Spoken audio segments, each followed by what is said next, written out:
Good afternoon. Live from New Delhi, you're watching DD India News Hour, India's voice to the world. I'm Shubhendu Ghosh, coming up in the next hour. World leaders gather in South Africa's Johannesburg for G20 summit. Prime Minister Modi says we'll present India's perspective in line with the vision of one Earth, one family, one future. India and Israel initiate negotiations for a comprehensive free trade agreement. Sign terms of reference aim to boost bilateral trade from current $20 billion to $40 billion in 5 years. US says in talks with Russia and Ukraine to end the conflict. Sources inform Ukraine expected to give up land arms under Trump's peace plan. And in sports, Indian skipper Shubman Gill ruled out of the second test against South Africa due to neck injury. Rishabh Pant to lead.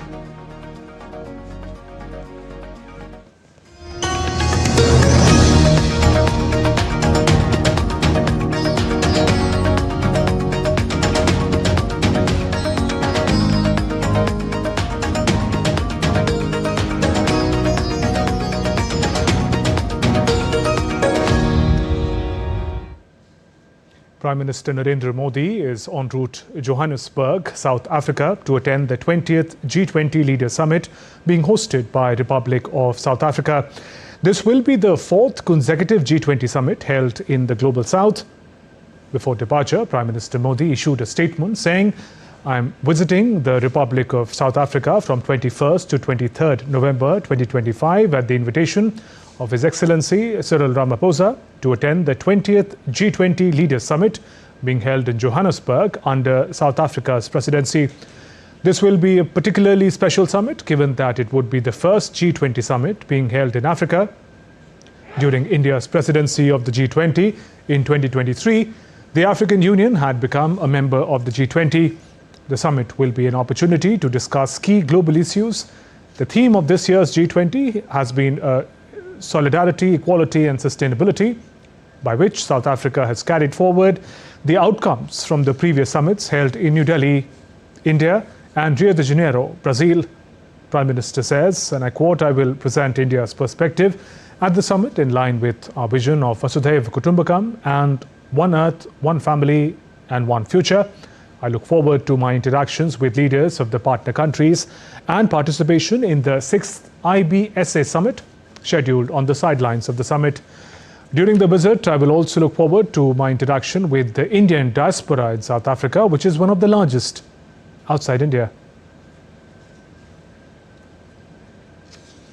And Prime Minister Modi is arriving in Johannesburg for a 3-day visit to South Africa to attend the G20 summit, the first one being held in Africa. During his stay in Johannesburg, Prime Minister will attend the 6th IBSA summit on the sidelines of G20. DD India correspondent Amritpal Singh caught up with the Indian High Commissioner to South Africa on India's priorities in Johannesburg.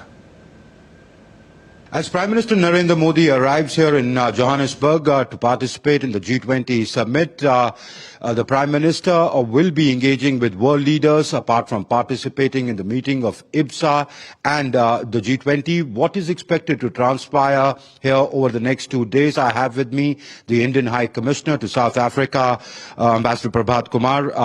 Ambassador Prabhat Kumar, what could we expect in Prime Minister's intervention at the G20? Honorable Prime Minister is here for the G20 summit.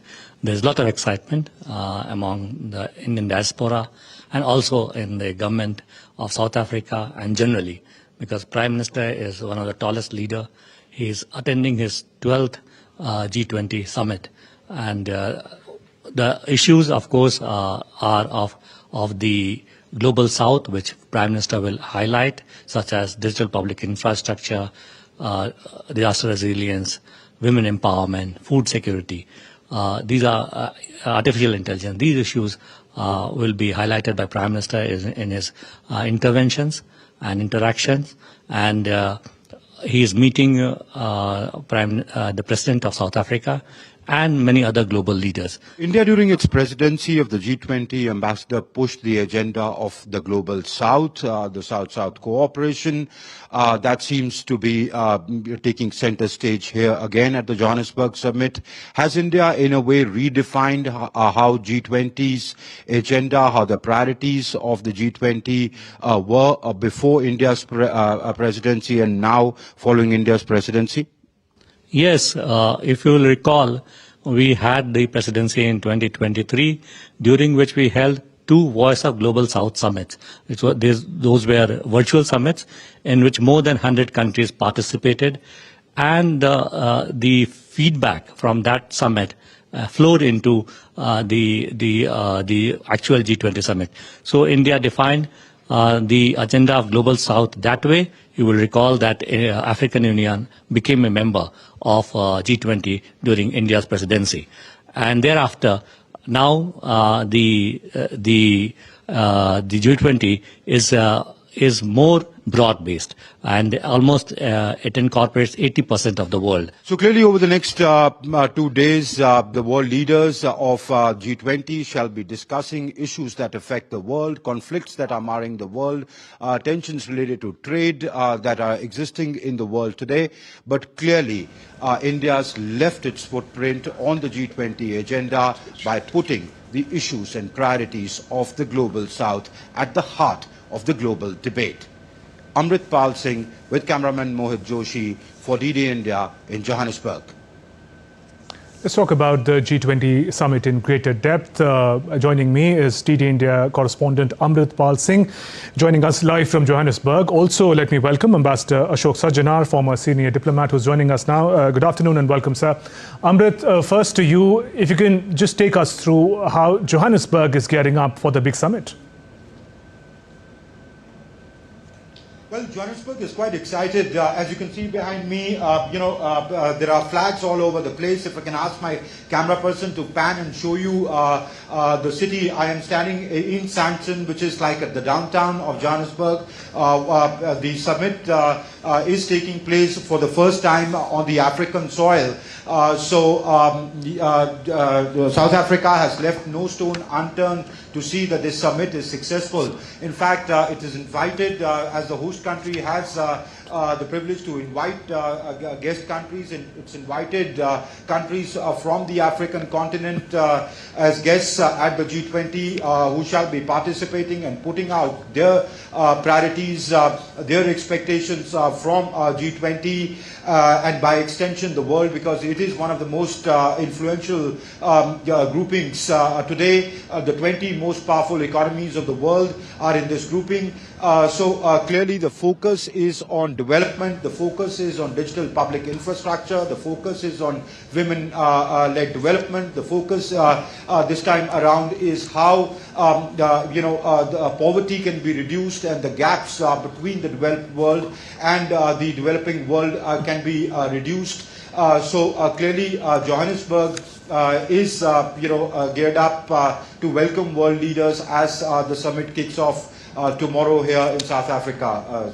Shubhendu? Right, Amrit, stay with us. Ambassador Sajjanar, if I may say, in many ways, the 20th G20 summit is taking place in the heart of the Global South. Your take on what makes this edition important?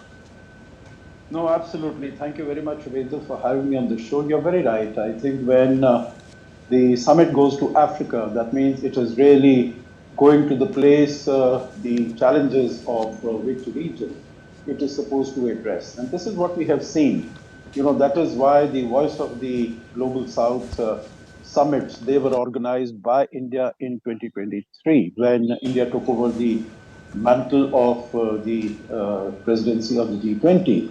Within a few days of its taking over, we had the first Voice of the Global South summit. And the whole idea at that time, Shubhendu, was that although G20 represents 85% of the GDP and about 75% of the global population, but still, there are only 20 countries that are represented. There are about 170, 160 countries that are still outside. And the decisions that are taken by these 20 countries, in fact, the countries that are most affected by these decisions are the developing countries who are outside the room.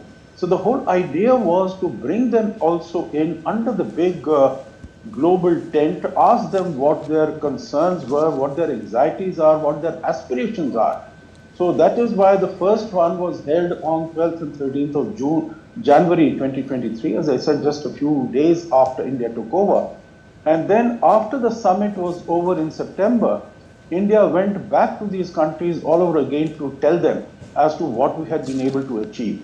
The last word on this, I will say, Shubhendu, is that India didn't stop with this. It was not a one-shot affair that while we were holding the presidency that we were briefing them and keeping a conversation with the global South countries. We went out to them again in 2024, basically because the whole world is going through huge challenges. So I think it is befitting that the conference, the G20 summit, has gone to Africa for the first time after, we started having these summits in 2008. And all the countries of Africa, the African Union was made a member of the G20 during India's presidency, and all the countries of Africa who've been invited as special guests by the presidency, they will have an opportunity to interact with the world leaders and also to make their concerns, ambitions, anxieties, and aspirations known to the global community so that they can be taken full cognizance of and decisions taken on those subjects. Right. Amrit, if I can come to you, with the stakeholders that you have been engaging with, what is your sense of how India is seen as a partner country in the G20, especially given the venue and African Union became a part of the G20 under India's presidency a couple of years back? Well, India is viewed as a leader of the global South. The initiatives that India took both at the G20 during its presidency and also, at the Voice of Global South summit, which two of them were held, India in a way defined the agenda of the G20. Earlier, it was mainly led by the developed world. It was their priorities, it was their concerns. Of course, during the next 2 days, the conflicts that mar the world, the trade wars that are on will be discussed, but clearly at the Johannesburg summit, because the presidency does have a very important or significant role in shaping the agenda, and for the past 4 times the presidency has been with countries of the global South. So India, this debate this time around will be centered on how development can be brought about in the world, how issues that affect the developed world, where majority of the world's population lives, needs to be put in focus. And India is seen as a leader and a key force in leading this agenda and shaping this agenda. Shubhendu? Right. Ambassador Sachinhar, can you give us a sense of how the G20 presidency really moves from one nation to another? 1 year is a very limited time for an ambitious agenda to be achieved from whatever India, Brazil, Indonesia before that had seek to achieve. How are those common agenda points, priorities taken forward from one country to another, especially now that a fourth global South nation is hosting G20? Yeah, I think that's a very relevant question. That's a very valid question. And I think partly you had answered it in your opening remarks, Shubhendu, when you said that this is the 4th time that a developing country, that a member of the Global South is chairing it. And in fact, the whole process is that the initiatives that are taken, that the policies that are sought to be advanced, they are done through a troika, through a system of troika. So which means that when India was the chair in 2023, we had the previous chair, that is Indonesia, that was a part of the troika, and we had Brazil, which was the incoming presidency after India, that was also a part of the troika. So basically whatever initiatives Indonesia had taken, they were fed into what India was doing and what India was able to achieve, and you've been speaking about it and Amrit has spoken about it, in terms of women-led development, in terms of the digital public infrastructure, climate change, sustainability, all those issues then are brought onto the table when Brazil took it over. And now they have been fed into what South Africa is going to do. So you will see that there is a great deal of, I will not say overlap, but advancement in terms of the many ideas and many issues that have been taken over for the last 4 years. Of course, we'll really have to wait and see as to what happens when the United States, which is the incoming chair, they take over this presidency, because we have seen that relations between the United States and South Africa are not the best. They could have been better. In fact, United States is not going to be participating in this. They're not going to be sending any representative in the political segment of the G20. So we'll really have to wait and see. But I think there is a critical mass as far as the global South countries are concerned, and as far as these emerging economies are concerned. So I think they will be able to give it a direction, particularly in view of the theme of this conference, which is solidarity, equality, sustainability. So whether it is, the debt burden, whether it is in terms of providing finances, making finances available to developing countries for their growth and development, whether it is in terms of disaster reduction, collaboration in that area, or achievement of the sustainability development goals, because the wars that the world has been facing, they have come at a huge price as far as the march of the world towards attaining the SDGs by 2030 is concerned. Also in terms of climate change, how to deal with that. So these are all issues on which the Prime Minister is going to be addressing, and he's going to be speaking in all the 3 sessions where these 4 agenda items are going to be discussed in great detail. Right, sir. And I think there is going to be good consensus. That is the idea, to build consensus of all the participating countries to take this agenda forward. Right, sir. And finally, just to deviate a little, you mentioned the issue of climate change. We know COP30 summit is also underway in Belém, Brazil. Could such a summit have a bearing on one another, given that the priorities of the Global South are in focus in both these summits? No, absolutely. All these summits, they do impinge on the discussions that are taking place in the other, and we have our own ministers and senior representatives who are participating in the COP30 in Belém. So also are the other countries. And we know that countries like Brazil, like Indonesia, South Africa, India, they are all very much focused on the issue of climate change. And we want the issue of climate finance and climate justice to be squarely in the middle of all the discussions and decisions that are taken. But of course, the challenge there is going to be that the United States, which is, I'll not say now, it is not the largest, it is the second largest, so to say, polluter in terms of emitter of greenhouse gases in the world. The largest is by far is China, which emits about 36–38% of the global greenhouse gases, and United States is about 18–20%. But they are not participating. So they are a climate change denial also in that sense.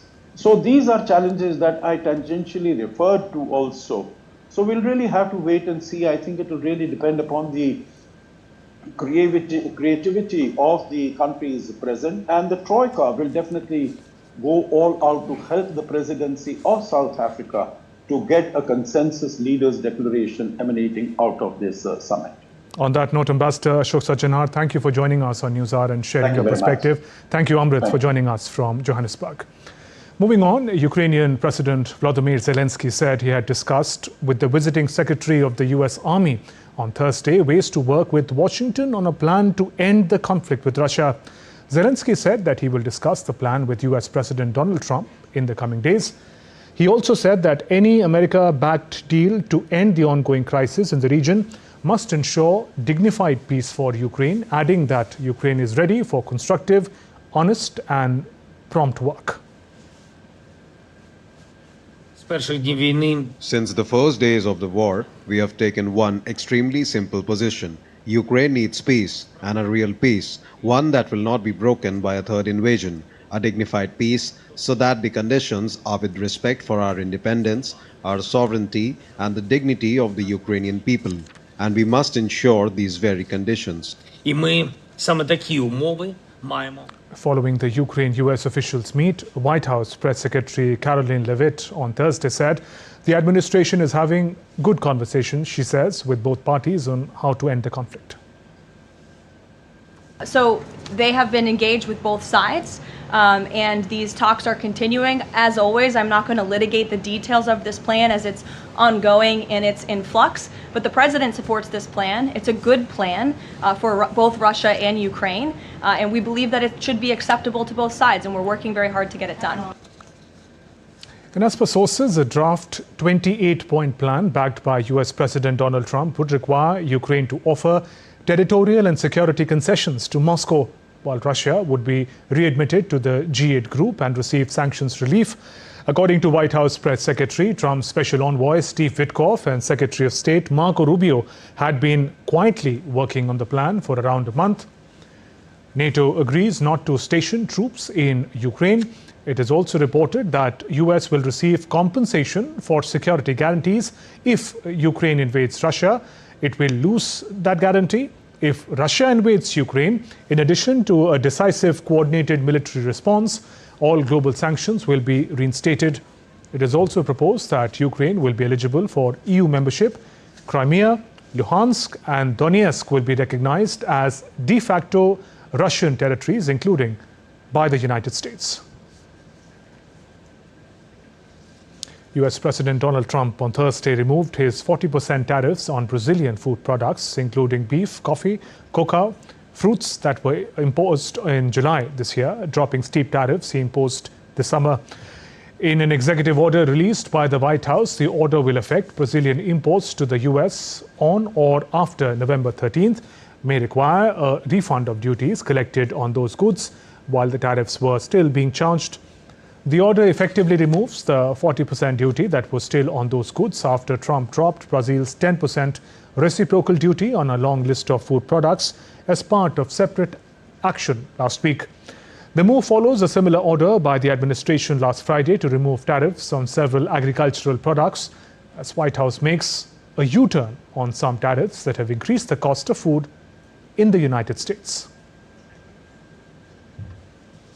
Japan unveiled a $135 billion stimulus to curb rising prices and boost growth. Prime Minister Sanae Takaichi has approved $135 billion fiscal stimulus to revive Japan's economy amid rising prices. The package includes energy subsidies, tax cuts for households with a focus on reducing the debt to GDP ratio. The government also signaled potential intervention to stabilize the yen, ensuring fiscal sustainability while supporting citizens. EU is prepared to take direct stakes in Australian critical minerals projects and will soon announce a list of projects that it is going to support. The European Union wants access to critical minerals like lithium and rare earths from resource-rich Australia, which are vital to industries spanning artificial intelligence to defence. Vulnerabilities in supply chain have come into sharp focus this year, with dominant producer China restricting exports in a tit-for-tat trade standoff with the United States. A previous attempt to reach a trade deal failed in 2023, with Canberra wanting more ability to sell farm goods in Europe. A moderate earthquake shook Dhaka and several parts of Bangladesh this morning, sending residents fleeing outdoors as buildings swayed across the capital. The Bangladesh Met Department reported 5.7 magnitude tremor with its epicenter in Madhabi, Narsingri. The quake lasted only a few seconds. It did cause widespread panic. Many residents rushed out of homes and offices. Factories in Ghazipur saw chaotic evacuations, leaving around 100 workers injured in Tongi and Sripur. In Old Dhaka's Koshatuli area, the railing of a 5-story building collapsed during the quake, killing 3 pedestrians and injuring several others. At least 20 injured were taken to Dhaka Medical College hospitals. Authorities are assessing the full extent of the impact as aftershocks remain a concern. In Nepal's Bara district, violence continued for a second day on Thursday after Wednesday's clash at Simara airport between the protesting youth and the cadre of Communist Party of Nepal Unified Marxist-Leninist welcoming leader Mahesh Basnet. Police arrested 38-year-old local Arvind Shah and two UML ward chairpersons following complaints of assault on the protesting youth. Demonstrators blocked the Birganj Pathalia highway all day on Thursday, refusing talks until arrests were made. When clashes erupted with police, tear gas and warning shots were fired, injuring 6 officers and 4 protesters. A curfew was imposed until 8 on Thursday evening. Nepal Sports and Youth Minister Bablu Gupta have gone to Simra for talks and discussions on the Bara incident as district struggles to restore order. Let's now take a look at other stories making news around the world. Heavy snowfall has created treacherous driving conditions in the UK, prompting a rare amber warning for the North York Moors. The alert comes as the country faces its first Arctic blast of the winter, bringing severe weather and disruption to the region. In Tehran, hand-to-hand outdoor book exchange event has transformed the city streets into a vibrant hub of cultural sharing, where Iranians gather to donate and trade books, drawing millions of visitors, including students, academics, families. The initiative has become a major platform for cultural exchange. Los Angeles Broad Museum has unveiled a landmark exhibition celebrating the whimsical and monumental works of late artist Robert Therrien, featuring towering stacks of oversized saucers, furniture scaled for giants. The show, the largest ever dedicated to Therrien's oeuvre, transforms everyday objects into surreal treasures. Frida Kahlo's 1940 self-portrait, El Sueño La Cama, has set a historic benchmark at Sotheby's auction, selling for $54.7 million, becoming both the most expensive work by a woman artist ever sold at the auction and a new record for Kahlo herself. The work is one of her most psychologically charged and symbolically rich pieces. Moving on, updates on the COP30 underway in Brazil. Union Minister from India, Bhupender Yadav, expressed concern over a fire at COP30 summit venue in Belém, Brazil. A fire broke out at the COP30 venue in Belém, Brazil, causing an emergency evacuation. Expressing concern over the incident, India's Environment Minister said that all Indian delegates and media representatives were safely evacuated. Earlier, Minister for Environment, Forest and Climate Change Bhupender Yadav on Thursday addressed the 3rd annual high-level ministerial roundtable at COP30 in Belém, Brazil. He stressed the need to safeguard livelihoods, create jobs, eradicate poverty, ensure food security and social protection. He further underlined that global equity should remain central, noting that developing nations need policy space to bridge development gaps, address vulnerabilities and ensure well-being of their citizens. The death toll from landslides in 2 regions of Indonesia's central Java has risen to 30 as rescue efforts continue. 21 people remain missing after landslides triggered by torrential rain struck the city of Cilacap last week and the Banda Negra region over the weekend. Rescuers discovered 7 more bodies in the worst affected area on Thursday, bringing the local death toll to 10, with 18 still unaccounted for. Still to come on DD India News Hour. India celebrates World Fisheries Day.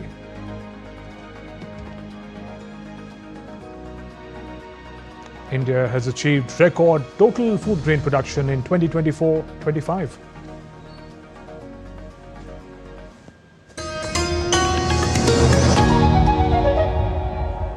Can the US launch a bombing campaign against Iran? The Philippines vessel suffered structural damage. The saga of child sexual abuse is the United States China's debt trap strategy.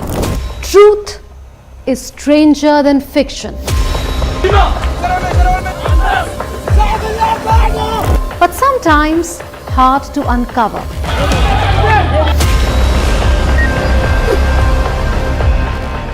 Trust us to tell the truth, unadulterated and pure, of every story that matters to you. Exactly what save your country. We read between the lines, cut the clutter, and connect the dots to get you the full picture. Watch Connecting the Dots at these times with me, only on DD.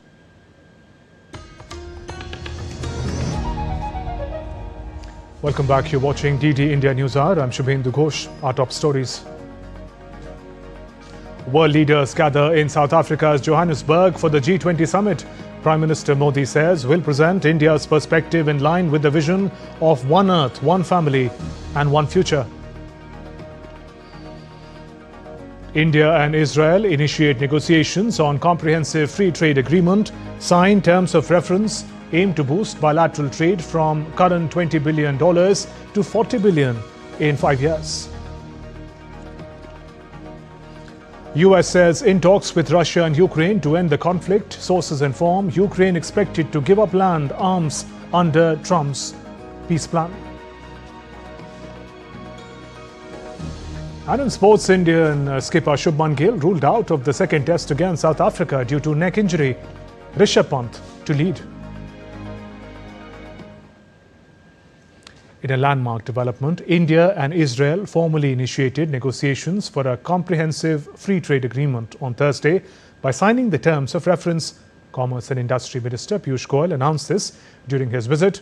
Describing the move as historic, Minister Goyal stated the dates for the inaugural round of talks would be finalized shortly, aiming to boost bilateral trade from the current $20 billion to $40 billion in just 5 years. The agreement targets enhanced market access in sectors including information technology, agriculture, pharmaceuticals, defense, building on a preferential trade pact since 2013. Israeli Economy Minister Nir Barkat hailed the step as a catalyst for innovation-driven growth, while Indian officials emphasized mutual benefits for small and medium enterprises. Negotiations that were paused briefly due to geopolitical tensions now prioritize a swift conclusion to foster resilient supply chains. And to talk about the potential of India-Israel deal, joining me is Dr. Kinviraj Jangid, West Asia expert from OP Jindal Global University. Good afternoon and welcome, Professor. Now, your take on how do you map the opportunities available for India and Israel in the FTA that is being negotiated?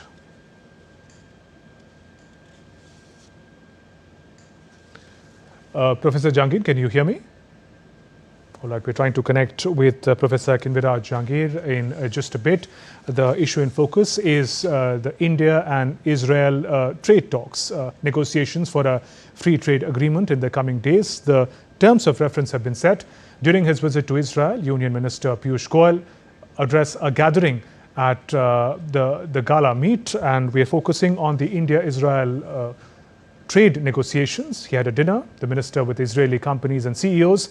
The minister expressed solidarity with Israel and highlighted shared struggle that both countries face against terrorism.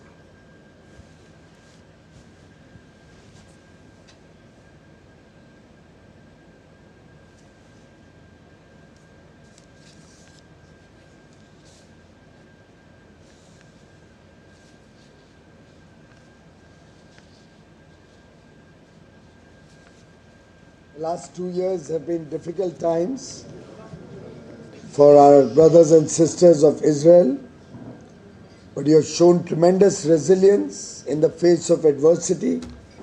We in India also have suffered terrorism for several decades now. We had blasts in New Delhi, right in the heart of the capital. And I think both of us, the people of Israel, the people of India, have to work together to eliminate this problem of terrorism. We have to work together to ensure peace and security in both our countries. Moving on, India's President Draupadi Murmu is on a visit to Andhra Pradesh and Telangana. On Friday morning, she offered prayers at Lord Venkateshwara Swami Temple in Tirumala. Later in the day, President will inaugurate the Bharatiya Kala Mahotsav 2025 at Rashtrapati Nilayam, Bolaram, Sikandrabad. The second edition of Bharatiya Kala Mahotsav will be showcasing the rich cultural, culinary and artistic traditions of Gujarat, Maharashtra, Rajasthan, Goa, Dadra and Nagar Haveli and Daman and Diu.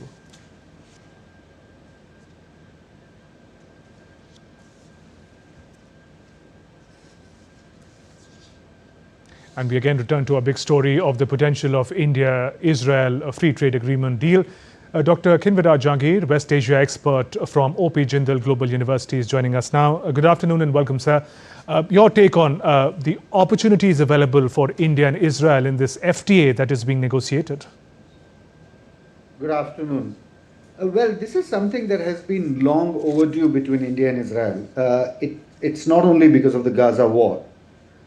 Certainly, Gaza war derailed India's much bigger project, which was about India-Middle East economic corridor. But FTA between India and Israel has been talked almost for the last 10 years.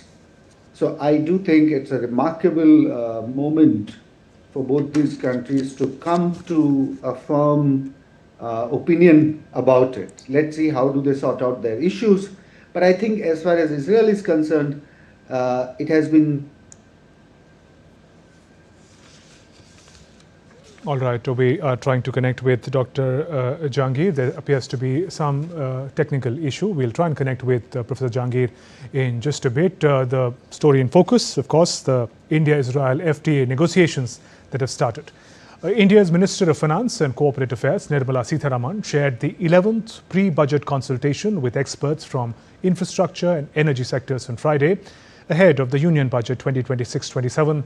The meeting held in New Delhi also saw participation from senior government officials, including Secretaries of Ministry of Power, Ministry of Road Transport and Highways, Chairman of Railway Board, Chief Economic Advisor to the Government of India.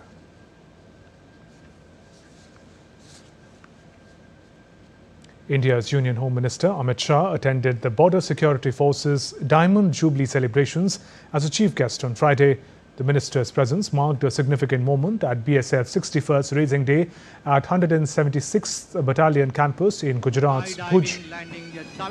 The event honours dedication, courage, sacrifices of the BSF personnel who safeguard India's borders. Addressing the event, Amit Shah highlighted the role of BSF Jawans in the recent Operation Sindoor. Pahalgam में हमारे यात्रिकों पर कायराना हमला पाक प्रेरित आतंकवादी समूहों ने किया। हमारे यात्रिकों को निर्ममता से धर्म पूछकर मारा। देश के प्रधानमंत्री जी ने तय किया कि इसका मुंह तोड़ जवाब दिया जाए। बीएसएफ के जवानों ने उनको जवाब देने में कोई कसर नहीं छोड़ी, कोई कसर। और इसके कारण समग्र विश्व के अंदर ये निश्चित होगा कि भारत की सीमा और भारत के सुरक्षा बलों के साथ छेड़खानी नहीं करते हैं, वरना नतीजे भुगतने पड़ते हैं। World Fisheries Day is observed across the globe on 21st November. Underscores the critical role of sustainable fisheries and aquaculture in supporting food and nutritional security, livelihood generation and ecological balance. This year, World Fisheries Day is being observed with the theme India's Blue Transformation, Strengthening Value Addition in Seafood Exports. The celebrations carry a global character, with India hosting participants from across the country and overseas, including delegations from 27 nations, reflecting India's growing leadership and partnership in global blue economy. The day highlights sustainability, livelihoods, blue economy growth. India is second largest fish producing country in the world. India is one of the largest shrimp producers in the world. 2024-25, India's fish production more than doubled from 96 lakh tons to 195 lakh tons. GST on key fish products has been reduced from 12% to 5%. Marine products exports has increased by over 11% from $0.81 billion US dollars to $0.90 billion US dollars.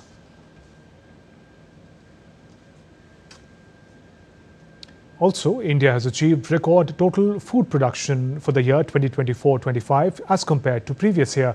India's Union Minister for Agriculture, Farmers' Welfare, Shivraj Singh Chauhan, released the final estimates of crop production for 2024-25 in New Delhi, expressed gratitude to the nation's farmers for achieving this record high output.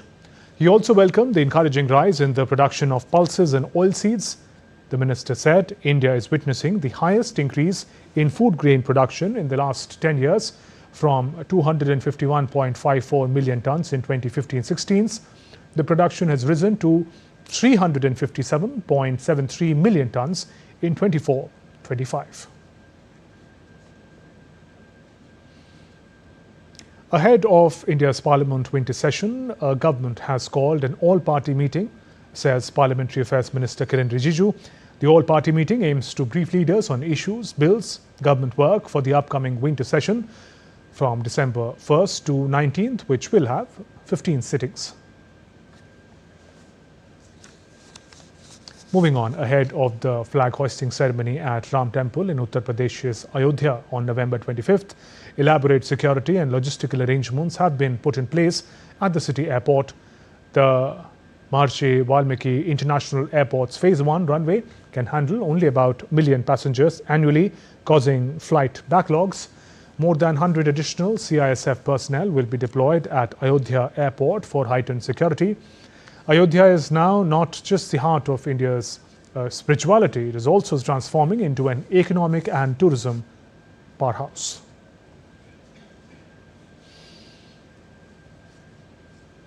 The Indian Army has accelerated its indigenization drive during the year of tech absorption, achieving major breakthroughs in reducing dependence on imports. More than 1,050 spares and over 60 major assemblies of critical foreign origin weapon systems have already been indigenized, enabling upgrades and strengthening self-reliance. In addition, 1,035 assemblies and sub-assemblies, along with over 3,500 spares for existing equipment, have been successfully developed indigenously, marking a significant step towards national goal of self-reliance. Let's now take a look at other stories making news today. In a major drug bust, the Narcotics Control Bureau, Guwahati Zonal Unit, in collaboration with Frontier Headquarters, Border Security Force Guwahati, seized 9.8 kilogram of heroin and apprehended a person on Friday. The consignment's estimate street value is about 19 crore rupees. The operation successfully disrupted an interstate drug trafficking syndicate operating in the northeastern region. Assam Chief Minister Himanta Biswa Sarma informed that residents of Assam and Northeast will soon find visa applications easier, as VFS Global has agreed in principle to establish a dedicated visa facilitation center in Guwahati. The new center, serving over 60 countries, will eliminate the need for long journeys to Delhi or Mumbai for biometric submissions. The 5th Shillong Literary Festival 2025 has begun at the iconic Wards Lake in Meghalaya's capital, where the landscape is adorned with vibrant pink cherry blossoms. Eminent authors, columnists and artists have gathered to celebrate 3 days of literary brilliance and creative dialogue, offering picturesque and inspiring backdrop for literature lovers from across the region and beyond. Still to come on DD India News Hour. Day 2 of the 56th edition of IFFI witnesses Creative Minds of Tomorrow Challenge.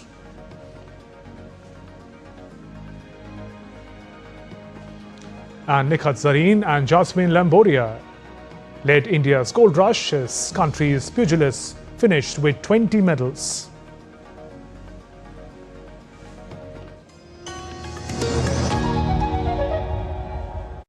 India did not agree that Hindus and Muslims could not live together.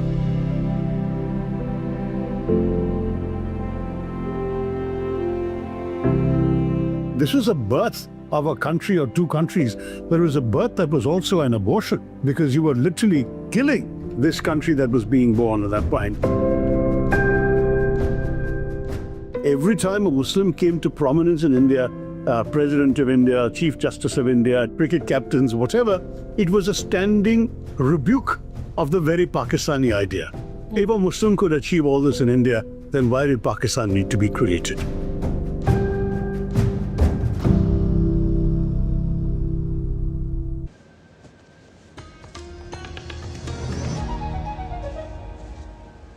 You're watching DD India News Hour. I'm Shubhendu Ghosh. Let's talk about IFFI.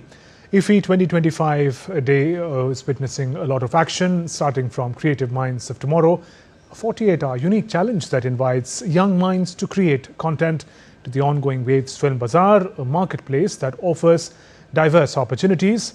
IFFI rolls out the red carpet as well to many of the films and their cast, along with the crew members.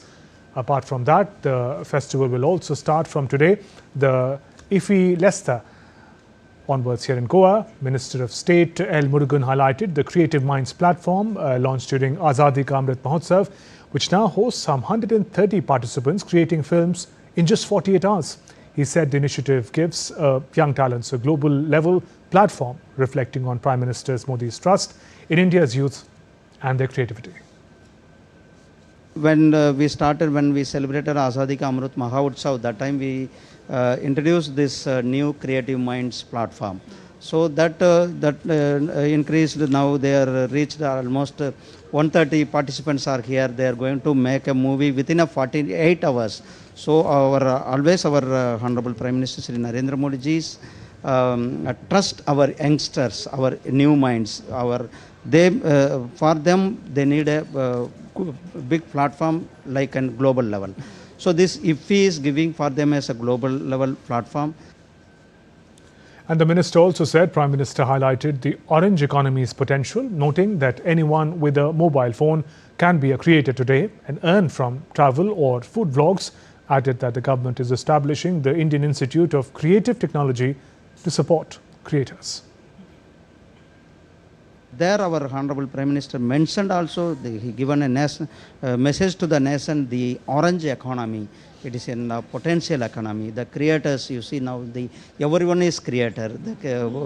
Those who are having mobile phones, they are creators. They are also earning from the creative, whether it is a travel blog, whether it is a food blogs, they are also earning as a creators. So the creative economy is a good opportunity and potential is there. So for that, like IIM, IIT, our department is established Indian Institute of Creative Technology for them, because of the technology is very important. On day 2 of the International Film Festival of India, IFFI, on Friday, Ambassadors Roundtable was organized, in which representatives from various countries discussed ways to advance bilateral audiovisual cooperation. Representatives, including from Australia, Cuba, Guyana and Ireland, attended the discussion. Minister of State for Information Broadcasting, Dr. L. Murugan, stated India is home to one of the largest and most diverse audiences in the world and offers immense opportunities for collaboration to global partners.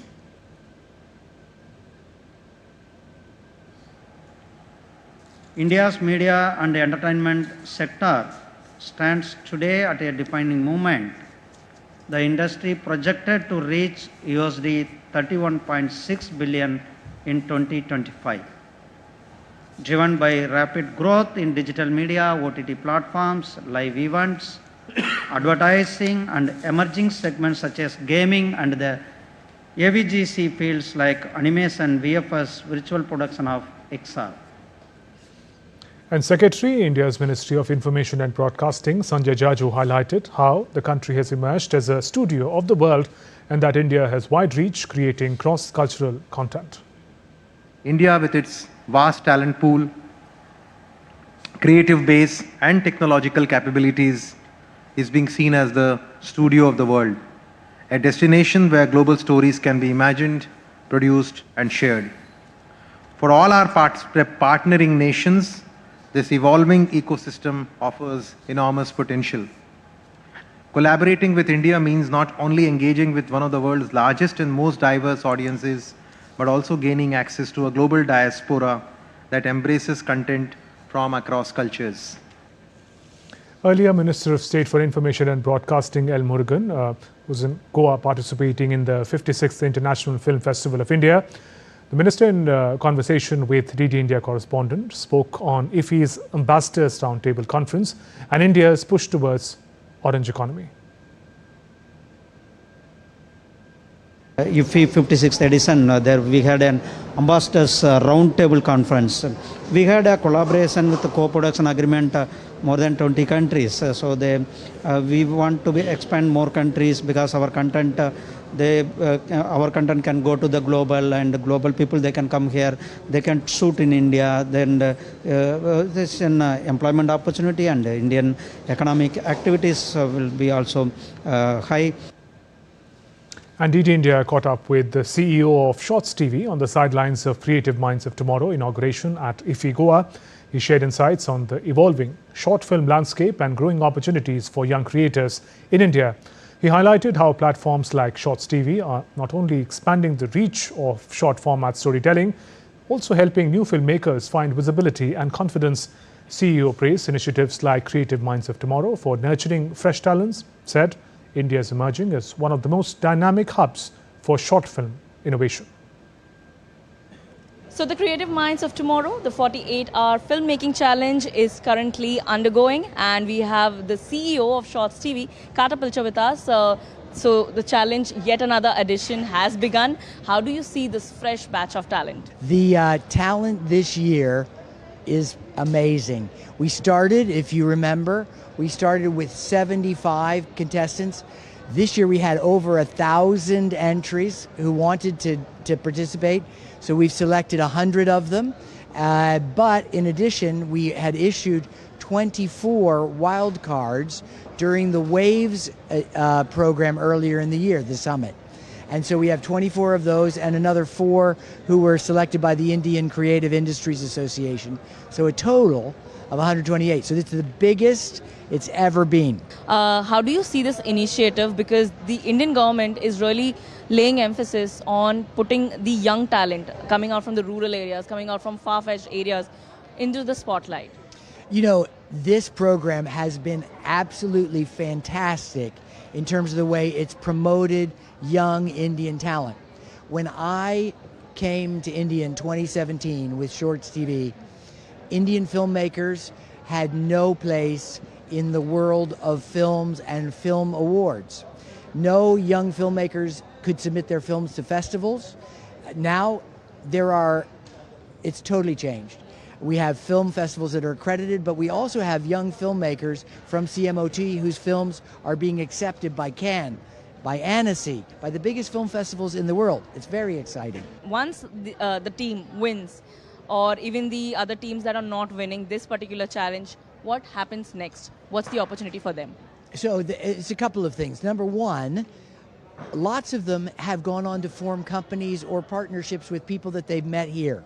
So that's a very big and unseen part of what happens.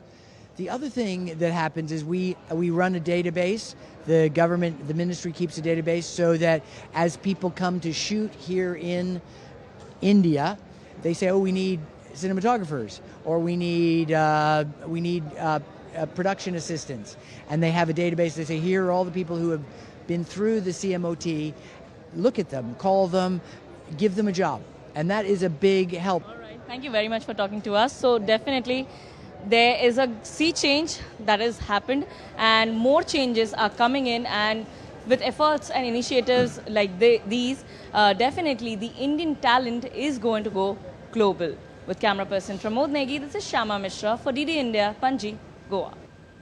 You're watching DD India News Hour. Time now for all the action from sports. India's vice-captain Rishabh Pant said skipper Shubman Gill has been ruled out of the second test against South Africa due to neck injury. The hosts will be led by wicketkeeper batter Pant in a must-win match starting on Saturday in Guwahati after they lost the first test in 2-game series. Gill suffered neck spasm in the first innings of the opening test, pulled out of the remainder of the match. He spent the night in hospital. The Indian skipper travelled with the team to Guwahati but was forced out as the medical staff believed playing him would risk aggravating the injury. Top order batter Sai Sudarshan is expected to replace Gill in the team. Nikhat Zareen and Jasmine Lamboria led India's gold rush at the country's pugilists finished with 20 medals, including 9 gold, 6 silver and 5 bronze at the World Boxing Cup finals in the outskirts of New Delhi. Reigning women's 48 kg world champion Meenakshi Huda registered the first goal for India after beating Uzbekistan's Fozilova Fazona in Greater Noida, while Zareen and Lamboria set the tone for the evening session. Nikhat dominated Chinese Taipei's Yi Shuang Guo 5-0 by unanimous decision in the 51 kg women's final before Jasmine beat Wu Xinye in the 57 kg boxing title decider by a 4-1 margin.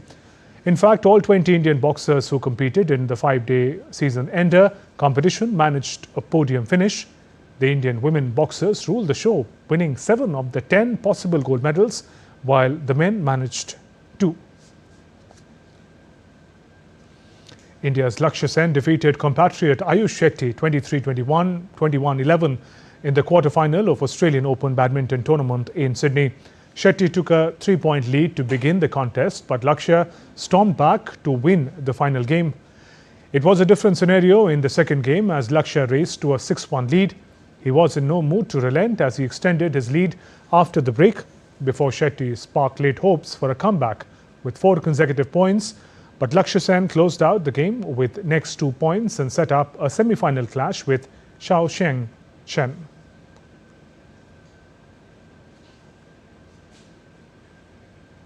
And North Korea marked Child Health Day with children's performances in Pyongyang.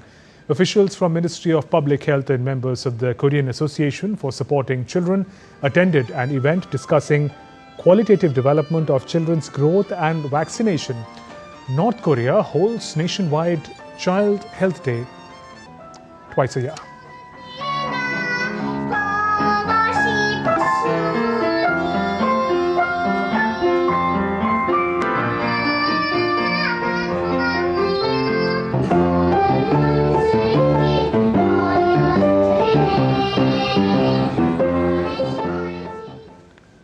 That's all for this edition of DD India News Hour. Let us know your thoughts on the news of the day. For those on the go, you can get all the latest news and updates from India and across the world on DD India mobile app. The app is available on both Android and iOS platforms. You can scan this QR code on your screens to download now. We'll be back with more news as it breaks here on DD India. I'm Shubhendu Ghosh from all of us here in Delhi. Thanks for watching DD India News Hour. Namaskar.